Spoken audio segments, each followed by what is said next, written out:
उसमें यही होता है, जो आप एस्टिमेशन पढ़ने वाले हो उसमें यही है, कॉन्सेप्ट डेवलप करना है। बाकी जो लैंग्वेज में लिखते हो वो वही लिखोगे, ठीक है, क्योंकि नोट्स लिखने आता है ना, क्या है, शॉर्ट नोट्स या फिर पूरा डिटेल में एक्सप्लेनेशन देना है, तो वो क्या है, पूरा डिटेल्ड स्टोरी। तो जो जो आप समझे आप उसको वर्ड्स में एक्सप्रेस करिएगा, ठीक है। तो उसके लिए बहुत ज्यादा मैथमेटिकल टर्म का इस्तेमाल नहीं करना है हम लोगों को, है वो टोटली मैथमेटिकल बेस्ड, क्योंकि मैंने बताया था ना एस्टिमेशन क्या होता है, सारा कैलकुलेशन आप एवरेज एक्सपेंसेस निकाल रहे हैं और उन सब के बेसिस पे एक ओवरऑल एक्सपेंस जो निकाल रहे हो वही एस्टिमेशन होता है। और ये टोटली मैथमेटिकल टर्म्स पे डिपेंड करता है, टोटली, ठीक है। इसीलिए इसको एस्टिमेशन बोलते ही है, बिकॉज एस्टिमेशन जो है वो सैंपल इंफॉर्मेशन के बेसिस पे पॉपुलेशन के बारे में सारे इंफॉर्मेशन को एक्सप्रेस करना ही estimation है। So we have to take some idea about the population with the help of sample। अब ये यहाँ पे एक इम्पोर्टेंट क्वेश्चन है, क्या एक सैंपल हो सकता है जो पूरे पॉपुलेशन के बारे में सारा इंफॉर्मेशन दे दे? नहीं हो सकता है। तो यहाँ एक से ज्यादा सैंपल्स लेते हैं और उन सब सैंपल्स के कॉम्बिनेशन के बेसिस पे हम निकालते हैं एस्टिमेशन, ठीक है। ये चीज याद रखना। ये भी क्वेश्चन हो सकता है कि सिर्फ एक सैंपल के बेसिस पे एस्टिमेशन होता है या एक से ज्यादा सैंपल्स के बेसिस पे होता है, तो एक से ज्यादा सैंपल्स के बेसिस पे एस्टिमेशन किया जाता है, ठीक है। आप कुछ कुछ टर्म्स लिखे थे ना, देखो जरा। लास्ट में कौन है, चलो खड़े हो तो आप, हाँ please stand up. What is parameter?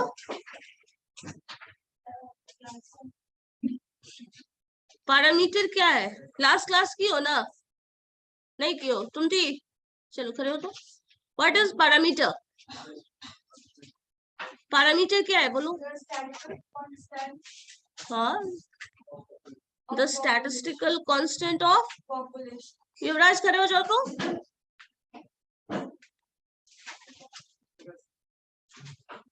What is statistic? इधर देखो सामने, अभी तुम बता क्या रहे थे? तो एक मिनट, क्या बता रहे थे? सीधा खड़े हो ना, सामने देखो, कॉपी बंद करो।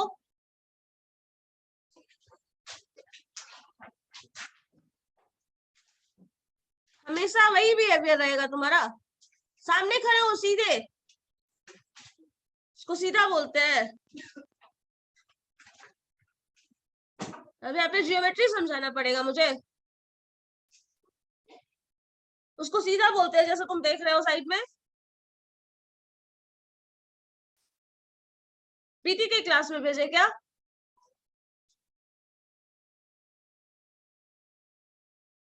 बोलो स्टैटिस्टिक क्या है। और ये मत बोलना क्लास नहीं किए थे, ऐसा नहीं किए थे, ये सब मत कहानी सुनाइएगा, बिकॉज अभी जस्ट आप एक्सप्लेन कर रहे थे। आ जाओ, कॉपी दो। The statistical concept of sample. What do you mean by that concept? And what is that constant? What is that constant? इसको बंद कर दो ठीक से। Lambda is a constant. Lambda is a statistical constant. Or sample as well.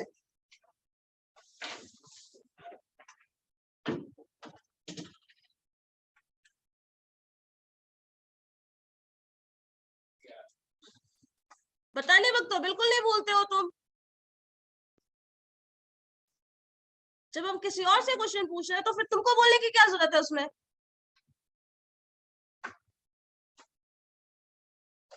और अपना term आया तो फिर आप भूल ही गए।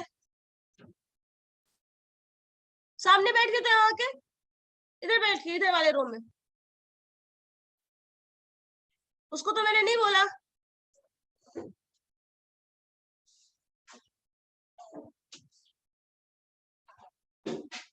यहाँ बैठो फर्स्ट बेंच पे, फर्स्ट। बॉटल किसका है, हटाओ उसको, बॉटल हटाओ, उस पे बैठो। चेंज कर लो चेयर।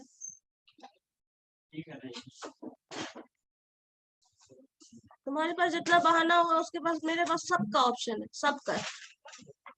ठीक है,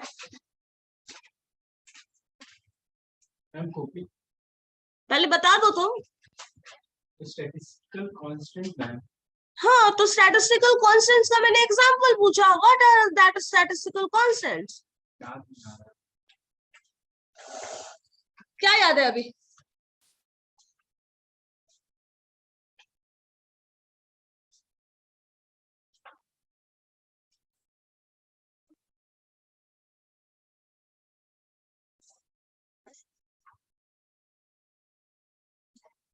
ये याद करने में भी टाइम लगेगा।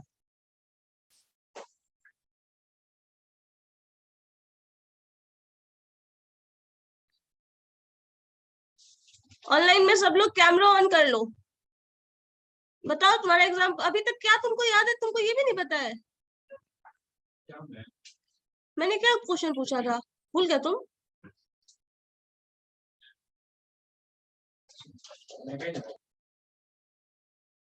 Project I card, I card का है। प्रोजेक्ट में करने आया आई कार्ड बाहर से आज ही आया। चलो बाहर जाके लो, ये जमा कर दे। लेके तो बाहर जाके।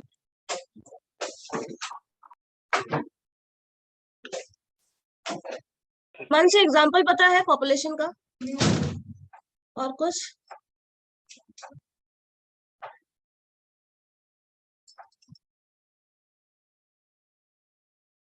Abhijit, what is estimator? Unmute करो और बताओ व्हाट इज एस्टिमेटर।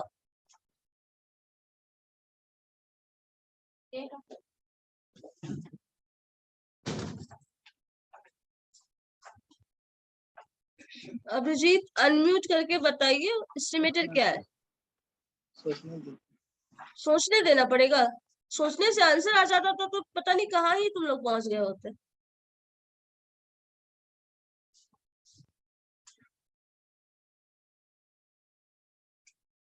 याद नहीं। अलका सिन्हा,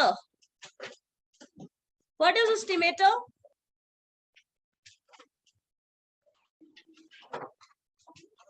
कुछ दिन तुम लोग का एग्जाम है तो तुम लोग क्या कर रहे हो पता नहीं। अलका बताओ व्हाट इज एस्टिमेटर?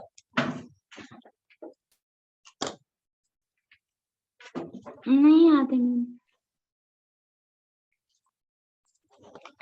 अच्छी बात है। ये कौन सा आंसर होता है पता नहीं, याद नहीं है। तुमको पता है एस्टिमेटर क्या है? पता है या नहीं? नहीं, लास्ट क्लास में थे तुम? कुछ याद है उस क्लास में जो आप पढ़े हो?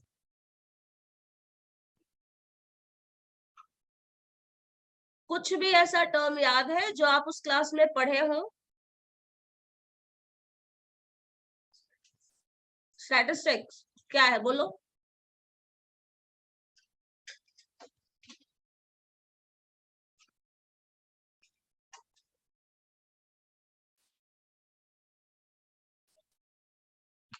हाँ ठीक है, एग्जाम्पल। बैठो तुम लोग।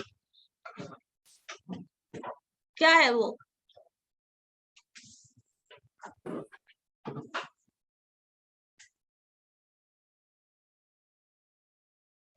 चलो तुम खड़े हो तो खड़े हो, पीछे मत देखो, खड़े हो, तुम ही को बोल दो। आगे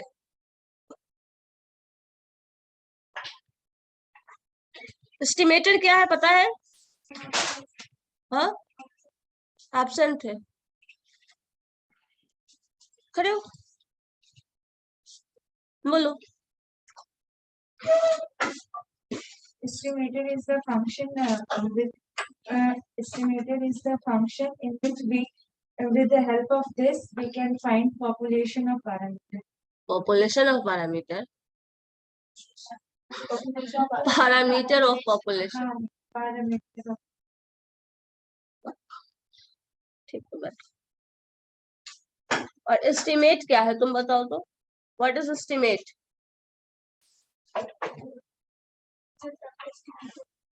Any example? Any example? हम सैंपल कलेक्ट करते हैं तो उससे जो रिजल्ट आता है वो एस्टिमेट होता है। उसी का एग्जांपल पूछ रहे हैं। ये तो वही बात हो ना जो तुमने लैंग्वेज में कहा उसको बस तुमने हिंदी में बोल दिया। एग्जाम्पल फिर वही होगा नहीं होगा ना, एग्जाम्पल तो वही नहीं होगा, अलग होगा ना उससे, क्या लगता है या नहीं होगा?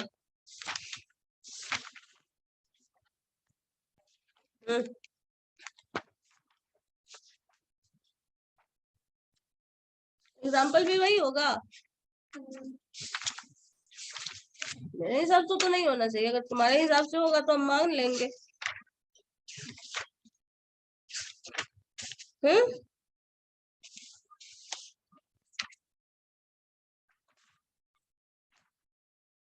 नहीं पता, तुमको पता है?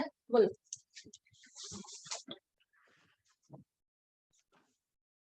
जब हम सर्वे करते हैं, सैंपल निकालते हैं, जैसे कि average marks of the student, तो सैंपल के जरिए से हम उसका निकालते हैं, उसका वो एस्टिमेट करके रिजल्ट के सबसे ज्यादा मार्क्स, मैक्सिमम मार्क्स कितने आए हैं हमारे कॉलेज के,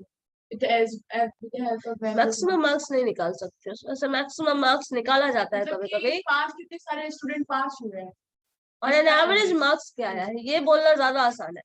एवरेज मार्क्स बोल सकते हैं because average is an statistical constant, लेकिन जो आप मैक्सिमम बोल रहे हैं वो स्टैटिस्टिकल कांस्टेंट नहीं है। हालांकि कुछ ऐसा फंक्शन है जो कि आप पढ़े नहीं और आपको पढ़ना नहीं है फिलहाल, but maximum value of the set is also a statistical term, statistical constant. Minimum value of the set is also a statistical term. But उसको डिफाइन करना अभी हमने पढ़ा ही नहीं और वो हमें पढ़ना नहीं है, हमारे सब्जेक्ट क्राइटेरिया में भी आ रहा नहीं है। एवरेज मार्क्स, तो एवरेज मार्क्स बोल सकते हैं। So with the help of sample average you are going to find the population average. ठीक है, सो पॉपुलेशन एवरेज जो निकालोगे that is the estimate and the sample value of the set जिसे आप निकाल रहे हैं, that all is the estimator। ठीक है, बैठ जाओ। अगर कोई कार मतलब रिपेयर कर रहा है और उसका जो टोटल कॉस्ट है हाँ, उसको मतलब सैंपल करने के बाद पता चल रहा है, सैंपल करने के बाद तो फिर सबसे ऊपर फिर मैम एक कार उसके कंपोनेंट जो भी है कंपोनेंट के कॉस्ट के हिसाब से, एवरेज कॉस्ट के हिसाब से टोटल पूरे कार का प्राइस सेट किया जा सकता है। तो फिर उसको एस्टिमेशन उसके लिए करना ही क्या, ईच एंड एवरी पार्ट आप इंक्लूड कर रहे हैं। जहां each and every part include कर रहे हैं वहां सैंपल की जरूरत कहाँ है? तो सारे पार्ट्स ले रहे हो, अगर सारे पार्ट्स ले रहे हो then that is not sample, वो 100% पॉपुलेशन का स्टडी हो गया। अगर AKU के सारे स्टूडेंट्स की बात कर रहे हैं तो AKU का सारा स्टूडेंट इज द पॉपुलेशन। बैठ जाओ। ठीक है, सारा स्टूडेंट जो AKU का होगा वो पॉपुलेशन होगा, लेकिन पूरे स्टूडेंट्स को आप स्टडी नहीं कर रहे हैं, you are going with sample. ठीक है, आप सैंपल स्टडी कर रहे हैं और with the help of sample आप पूरे पॉपुलेशन के बारे में जानना चाह रहे हैं। कोई सी काम कर दीजिए। ठीक है, उसी का टेम्परेचर कम है। ठीक है, ये ध्यान रखना। क्या हुआ तुम्हारा युवराज? ठीक है, लिखो जरा point estimation and interval estimation.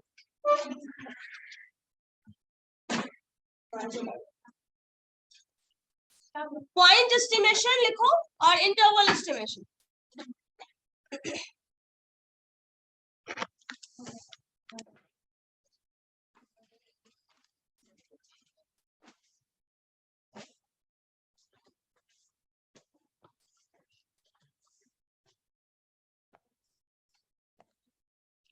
अब पहले इस चीज को समझ लो क्या है पॉइंट एस्टिमेट। ठीक है, अगर आपने कहा एवरेज मार्क्स, मान लो हमारे सपोज कुछ खुद के लिए एस्टिमेट करना है, सपोज हम 80% मार्क्स लाएंगे, this is your estimate, this is your target, जो भी मान के चलो, this is your target. 80% marks आप सोच के चल रहे हो। अब एग्जैक्टली 80% मार्क्स आता है अगर, और इसके नियर अबाउट आता है, तो फिर वो पॉइंट एस्टिमेट है। और अगर हमने ये कह दिया कि हमारा मार्क्स 80 से 85 के बीच में आएगा, इस रेंज में आएगा, then this is what? This is an interval to 80 to 85, from 80 to 85. So अगर ये estimation में बोला जाता है और इस तरह का वैल्यूज दिया जाता है estimation में, then that is interval estimation. अगर एक पर्टिकुलर सिंगल पॉइंट बोला जा रहा है तो वो एस्टिमेट होगा और वो एस्टिमेशन पॉइंट एस्टिमेशन कहा जाएगा। अगर इस तरह का इंटरवल आता है तो वो इंटरवल एस्टिमेट होगा। Estimate, estimate. This is estimate. The theory is estimation. The process is estimation, estimator. By which formula जो आप इस्तेमाल कर रहे हैं, that is estimator, and the result is estimate. So ये estimate interval estimate होगा और इस प्रोसेस को हम इंटरवल एस्टिमेशन बोलेंगे। जो निकालेंगे वो इंटरवल एस्टिमेशन होगा, इंटरवल एस्टिमेट होगा, और जो प्रोसेस होगा हम उसको इंटरवल एस्टिमेशन बोलेंगे। ठीक है, सो लिखो पॉइंट एस्टिमेशन क्या है। If an estimate of a population parameter, if an estimate of a population parameter is given by a single number,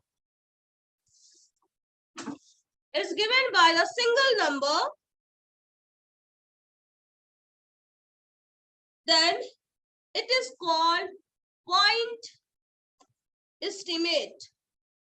Then it is called point estimate of the population parameter. Then it is called point estimate of the population parameter. ठीक है? As for example, क्या हो सकता है बताओ? बोलो, अभी just example दिए।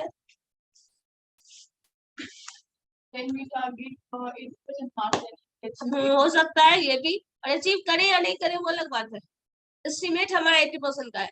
सो एवरेज मार्क्स मान लो तुम्हारी क्लास का 80% है, so the average marks of the class is 80%। ये क्या हो जाएगा? Point estimation. ठीक है, और भी कुछ एग्जांपल सेल्स मार्केटिंग से ले सकते हो चाहो तो, बताओ।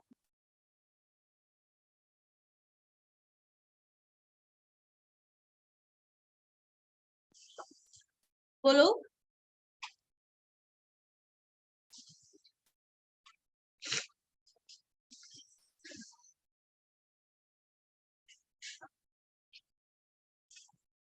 और कुछ एग्जांपल क्या हुआ? क्या करें बताओ, बोलो जल्दी।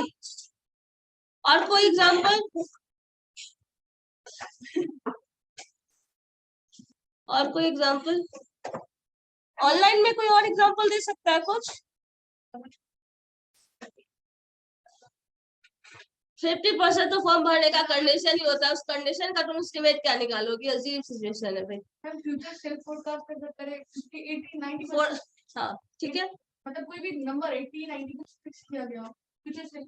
हाँ ठीक है, मतलब तुम सब क्लास वाले मिलके 50 सेल कर लोगे। 80 90 ठीक है, 80 90 कर लोगे, वो हो जाएगा, बोल सकते हो। डाल दो एग्जांपल एक, ये भी sale forecast. Future sale forecast नहीं, द एस्टिमेशन ऑफ 90% 90% या 90 नंबर, जो भी सेल बाय कितने, by how much persons, by 10%, by 100, जो भी है पर्सन कुछ डाल दो, 20 30 50 कुछ भी डाल दो।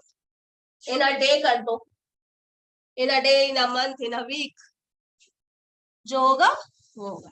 ठीक है, इन अ डे करना तो फिर नंबर ऑफ कैंडिडेट्स बढ़ा देना, इन अ वीक और मंथ करोगे तो कम भी रहेगा तो चल जाएगा। ठीक है, चलो इसको इसमें के बाद लिखिए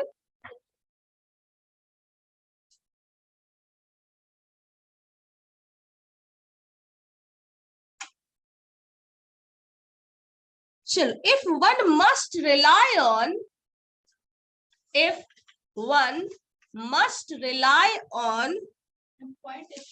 हाँ इसी में पैसे चेंज करके लिखो, if one must rely on a single value as an estimate of parameter,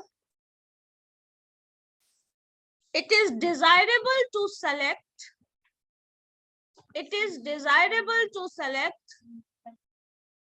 single value as an estimate of population parameter. ठीक है, पैरामीटर पॉपुलेशन के लिए भी होता है, अंडरस्टूड है, तो ठीक है। चलिए, parameter, it is desirable to select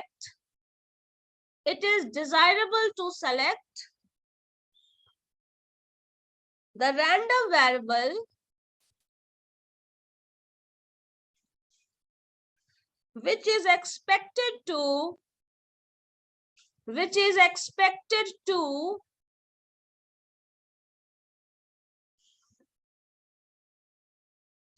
provide the most dependable estimate.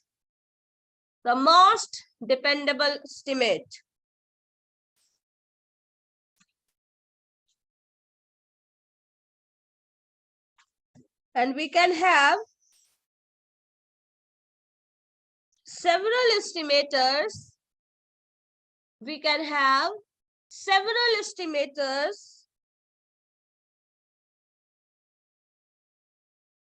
Which might be used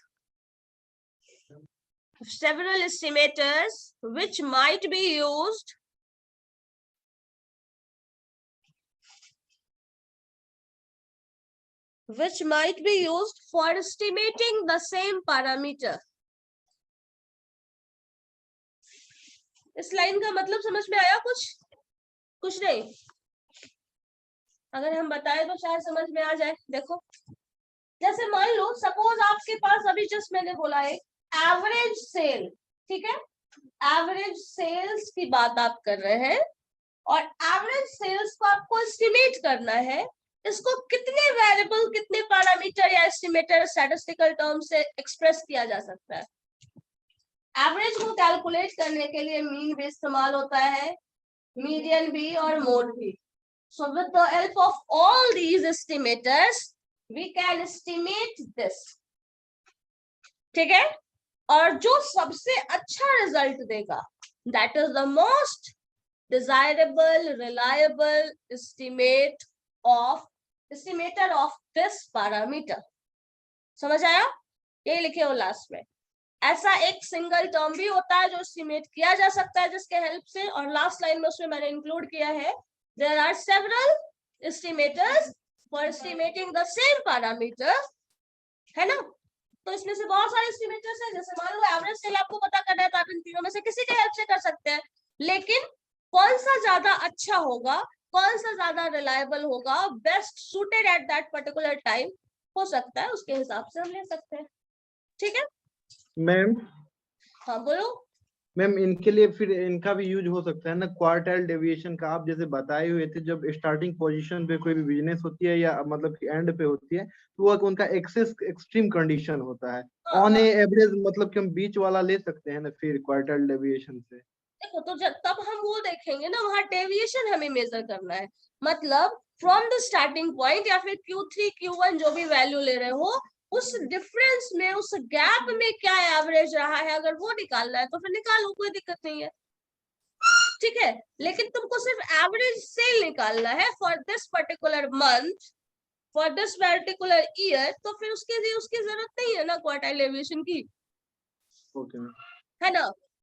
तुम सिर्फ एवरेज सेल निकाल रहे हो, किसी एक साल के लिए निकाल सकते हो, किसी एक पूरा कहा जाए मंथ के लिए, वीक के लिए, उस तरह से भी निकाल सकते हो, तो उसमें क्वार्टाइल्स का जरूरत नहीं है।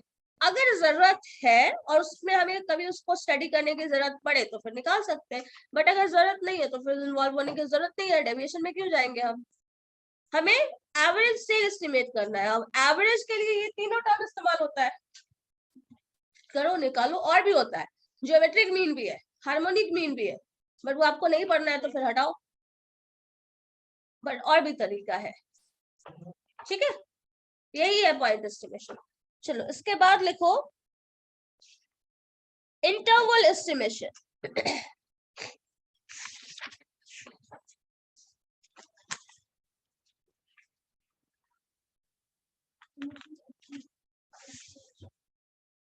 इंटरवल एस्टिमेशन, देखो एक चीज वर्ड ध्यान रखो, जो प्रोसेस है, एस्टिमेशन वर्ड आया, एस्टिमेशन क्या होता है, आई जब लास्ट में हो वो क्या है, नाउन है, then that is a process, और उस प्रोसेस का जो रिजल्ट होगा वो एस्टिमेट होगा। सो इंटरवल एस्टिमेट का मतलब वो आंसर है, दैट इज द रिजल्ट, और interval estimation is the process with the help of which you are going to find the interval estimate.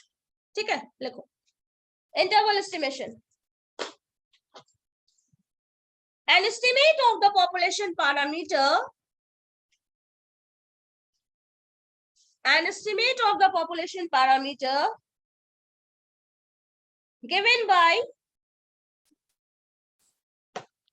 by two numbers, given by two numbers between which the parameters may be expected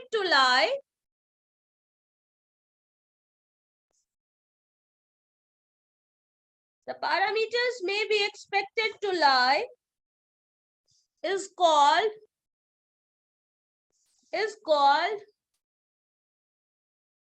interval estimation of the parameter.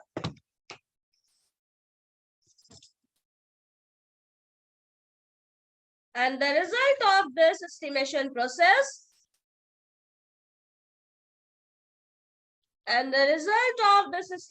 process is known as interval estimate. And the result of this process is known as interval estimate. ठीक है, समझ आ गया क्या है मतलब? अब आपके पास जब इंटरवल एस्टिमेशन होता है ना, तो यहाँ पे इंटरवल दे दिया जाएगा, और ये अगर थोड़ा प्रैक्टिकली सोचो कि हम ये सोच रहे हैं कि मेरा मार्क्स 80% आएगा, और हम ये सोच रहे हैं, आपको पता चल शक है कहीं ना कहीं कि हम 80% लाएंगे या नहीं लाएंगे, तो ऐसा सोच लेते हैं कि हम 75 to 80% ले आएंगे। अब बताओ इन दोनों में ज्यादा प्रैक्टिकली रीचेबल कौन सा होगा?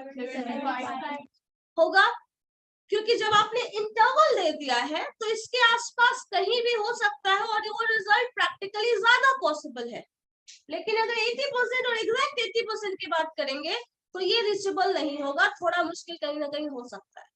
या फिर तुम अगर इसी को 80 to 85% का टारगेट भी दे दो, मान लो आपको लगता है बहुत अच्छे से पढ़ रहे हैं और बहुत अच्छा ही रिजल्ट लाने वाले, सपोज ये कर ले, तो भी ये ज्यादा प्रैक्टिकली पॉसिबल होगा, क्योंकि आपने अपने लिए भी कोई गैप रखा है, और ये गैप रखने का मतलब है अगर हम मिनिमम मार्क्स लाएंगे तो 80% और मैक्सिमम लाएंगे तो 85%।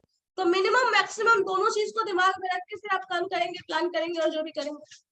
इस मतलब 80 से 79 है तो भी चलेगा, 80 से 79 जैसे कि 80 इस वाले में हाँ चल सकता है, दैट 1% ऑफ डिफरेंस पॉइंट वाले में इंटरवल चलेगा, क्योंकि वहां पे क्या होता है ना, वो चेक हम स्टैटिस्टिकल तरीके से करते हैं, कुछ statistical table error term involve होता है। जैसे मान लो अगर पॉइंट एस्टिमेशन की बात हम करें और आपने सोचा 80%, सपोज 79% मार्क्स आता है, तो इसका मतलब ये नहीं है कि आपने 80% अचीव नहीं किया, क्योंकि 79 और 80% का जो डिफरेंस है वो बहुत ज्यादा डिफरेंट नहीं है। अगर कहा जाए टोटल 80% मार्क्स आपने सोचा था, जिसमें 79% आप लाए हैं, और ये टोटल 100 में ऐसा हुआ है होगा, so that means there is a difference of 1/100, या फिर ये ले लो वेरिएशन, कितना वेरिएशन आया इन दोनों के टर्म्स में, 1 का स्क्वायर, और 1 का स्क्वायर का मतलब 1, ये आंसर कहीं ना कहीं वेरिएशन 1 आया है, तो बहुत ज्यादा कम होगा। इसको अब टेबल में देखा जाता है कहीं ना कहीं वैल्यू, जो नॉर्मल में देखने के लिए थोड़ा बहुत हम लोग सीख सकते हैं, लेकिन वो हम लोगों को करना अभी नहीं है, टेस्टिंग के प्रोसेस में करते हैं।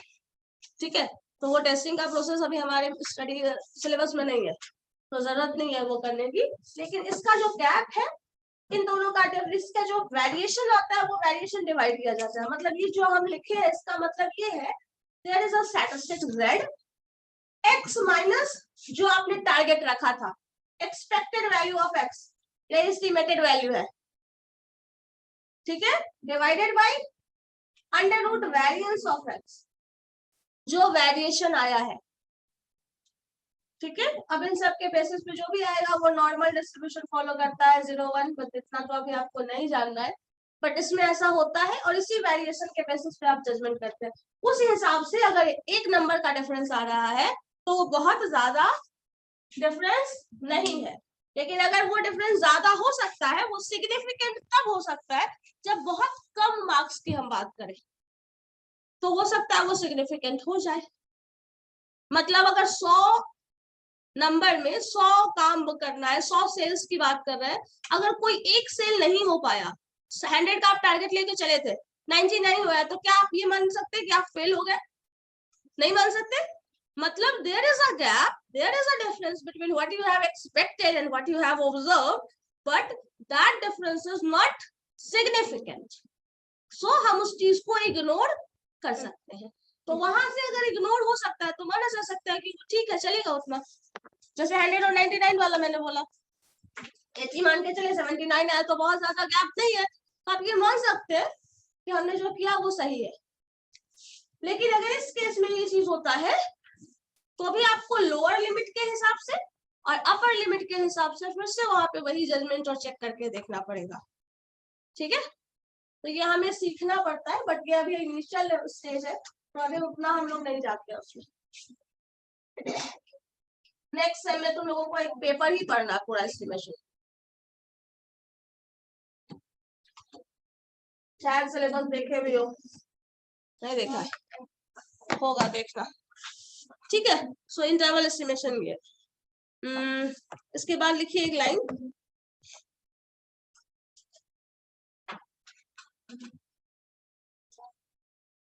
interval estimates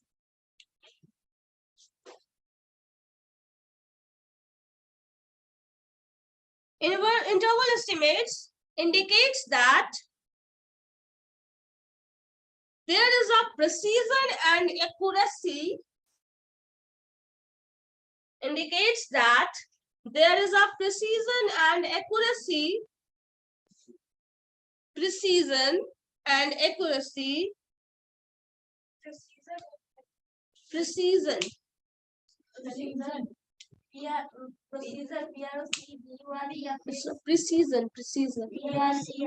हाँ, CISIO मैम वो बात कर रहा है।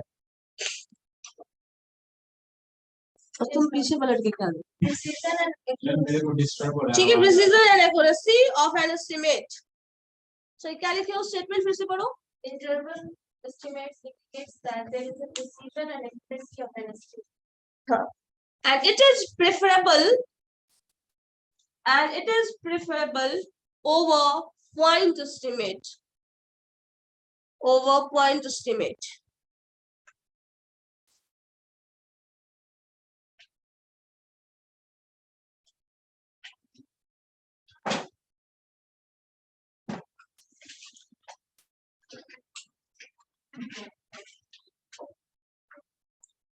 The first step in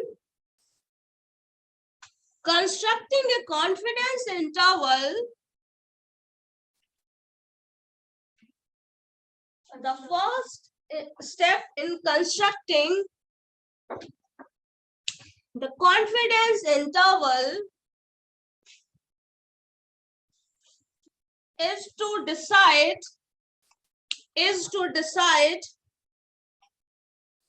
how much confident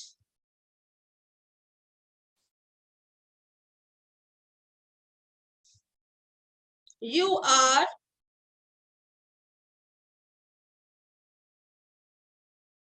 about the estimate of the parameter.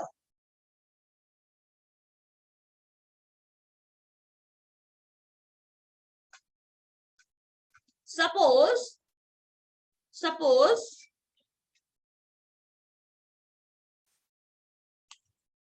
we want 90% of confidence.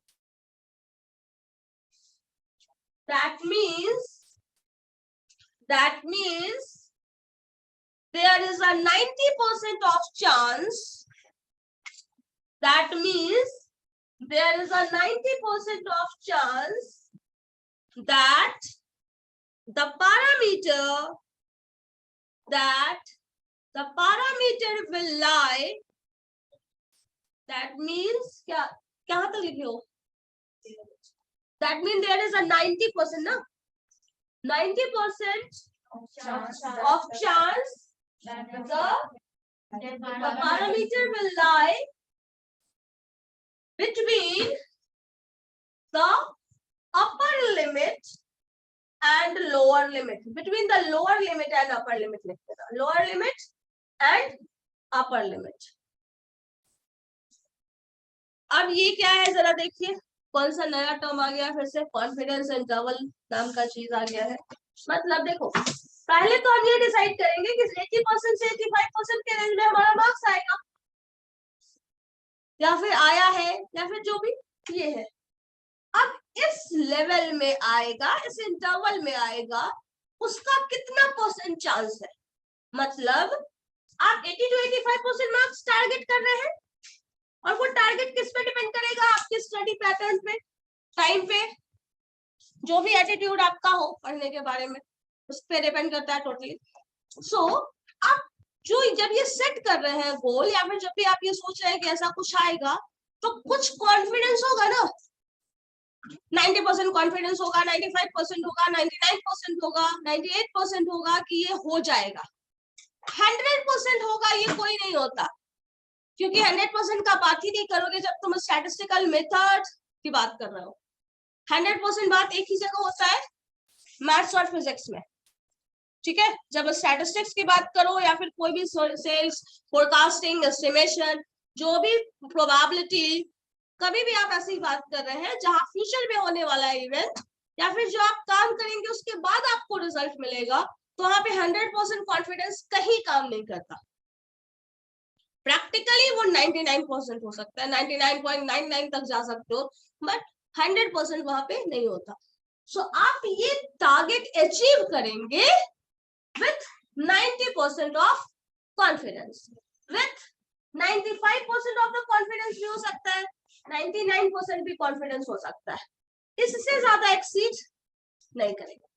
तो अगर इसको मैथमेटिकल टेबल के हिसाब से देखो तो ये 3 क्राइटेरिया बांट दिया गया है, 90%, 95% और 99%. जब आप 90% कॉन्फिडेंट है, that means there is a chance of 10% error, है या नहीं? दैट मींस आप इस टारगेट को अचीव करेंगे, उसके चांसेस है, एरर के चांसेस 10%. जब आप ये कर रहे हैं 95% आप कॉन्फिडेंट है, that means there is a chance of 5% error. आप 99% भी कॉन्फिडेंट है, that means there is a chance of 1%, at least 1% होगा ही होगा. मतलब ये टारगेट अचीव करने में भी आप 100% श्योर नहीं होंगे. कितना हो सकते हैं? मैक्सिमम 99%. और जितना परसेंट आप कॉन्फिडेंट होंगे उतने ही कॉन्फिडेंस इंटरवल कहा जाएगा उसको. 95% कॉन्फिडेंस इंटरवल कहा जा सकता है, 99% कहा जा सकता है, 90% कहा जा सकता है. इन बिटवीन दैट कुछ और भी बोल सकते हो, लेकिन जनरली 95% सबसे ज्यादा इस्तेमाल होता है. सबसे ज्यादा 95% इस्तेमाल होता है. 90% जब हम लेते हैं तो एरर का चांसेस बहुत ज्यादा हो जाता है. 99% लेते हैं तो एरर का चांस बहुत कम होता है.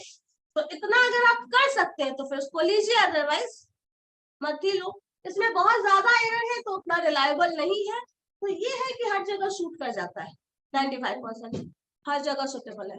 99% केस वैसे में लेते हैं जहां रिस्क बहुत ज्यादा हो, जैसे मान लो शेयर मार्केट, ठीक है ले सकते हो, लेकिन शेयर मार्केट में फिर भी उस तरह का चल नहीं पाएगा।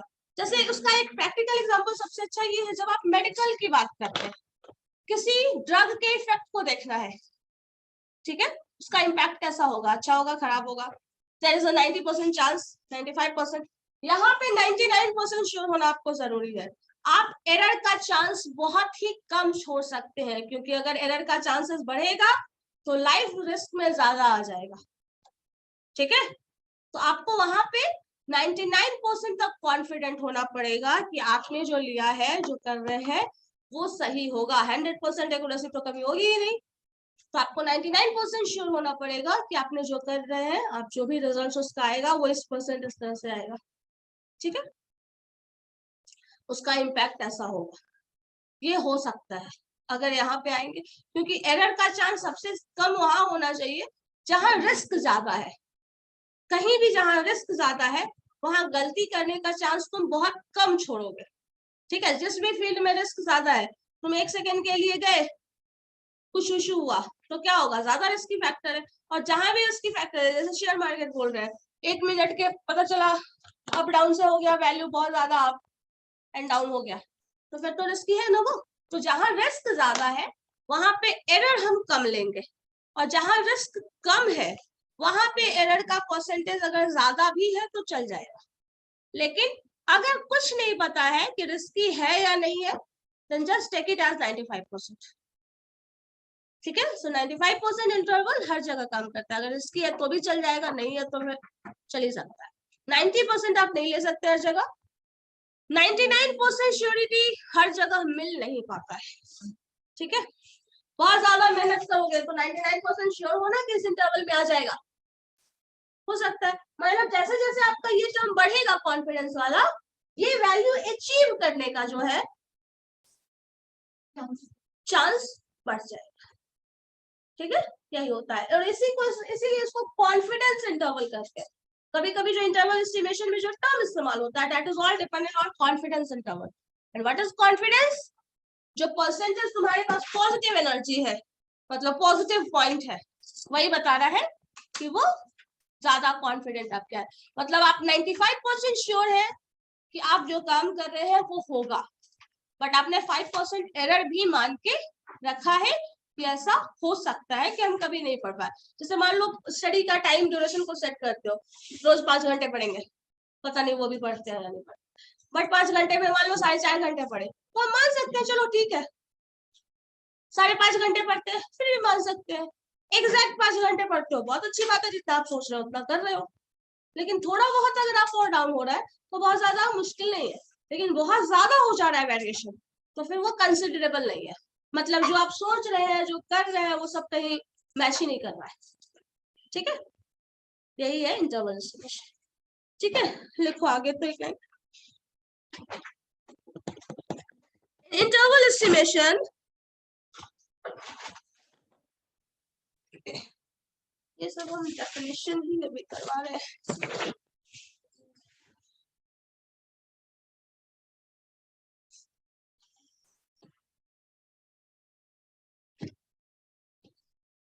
देखो, interval estimation, suppose we have to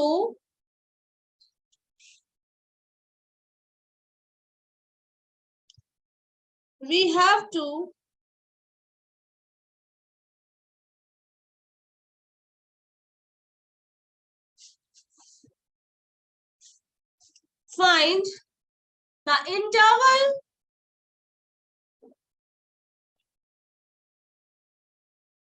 estimate of mean, interval estimate of mean, where x bar is the mean of sample, mu is the population parameter,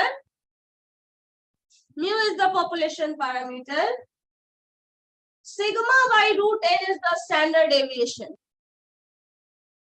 And mu is the population parameter, मतलब population means sigma by root n is the standard deviation. Then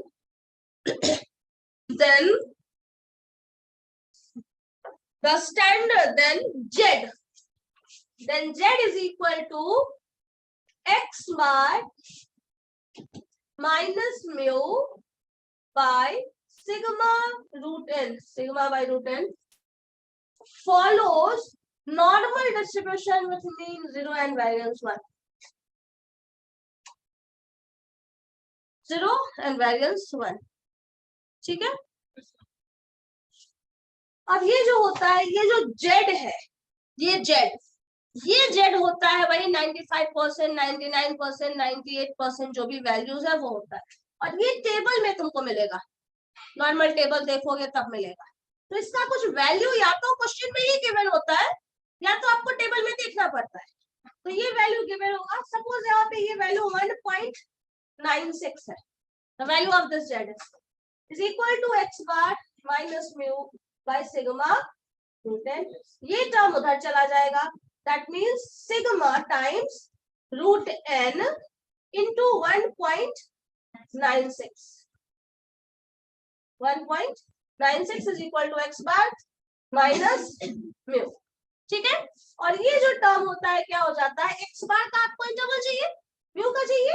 तो अब क्या करेंगे आप, इस mu को इधर ले आइए, ये x बार वाला टर्म इधर आ जाता है. मतलब क्या किया जाता है, इस x बार में प्लस माइनस कर दिया जाता है 1.96 into sigma by root n and this is mu. मतलब जब ये वैल्यू सिग्मा का कोई वैल्यू होगा, n का कोई वैल्यू होगा, रूट n निकाल लोगे.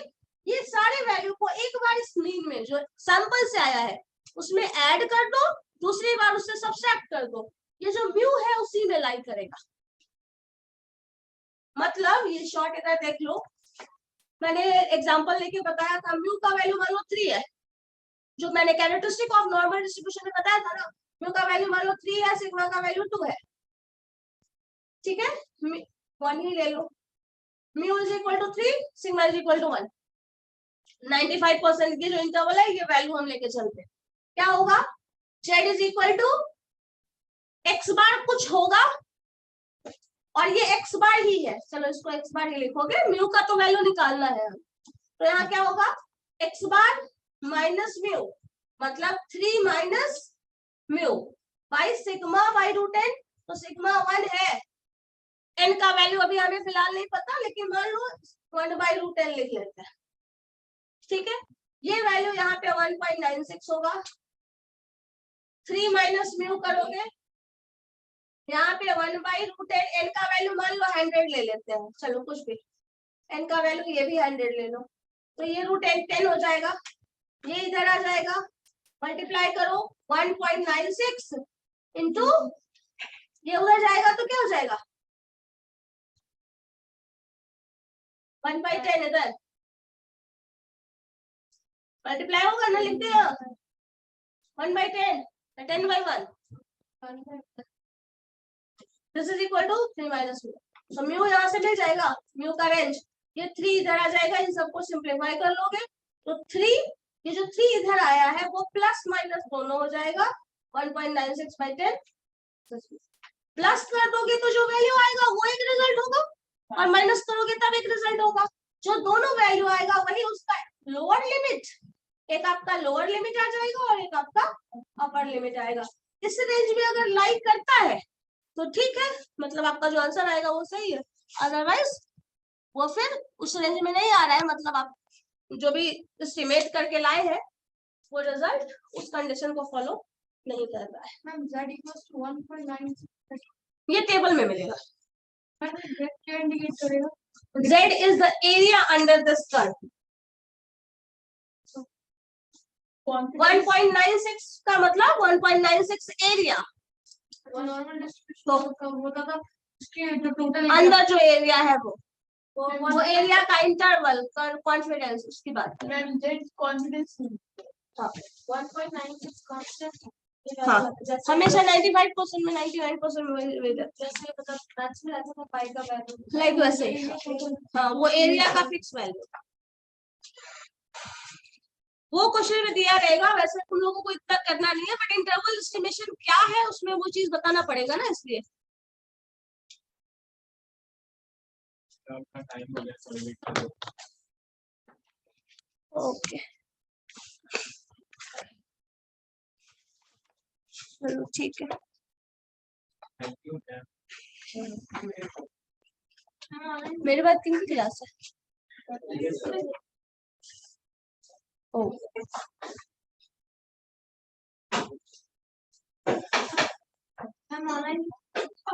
23।